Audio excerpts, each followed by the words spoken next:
To reference an image and create a similar image like this, here's what you need to do. Inside ChatGPT, click the plus button and select the image that you want to be your reference. And then just wait for it to upload. And then the next thing you will do is create your prompt.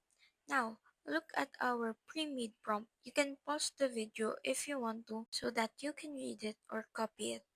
Now, look at our prompt. It is very detailed and specific. If you look at the words that I am highlighting, it tells ChatGPT to maintain the same style, element, and mood as the reference, that the vibe and the mood of the original picture is still on there. Now, look at the final picture. It created a great image based on our reference. Just remember to be clear on your prompt and you shouldn't worry about the thing about your image. Alright, so now you know how to reference an image and create a similar image like this. Watch this playlist to get more image prompt ideas.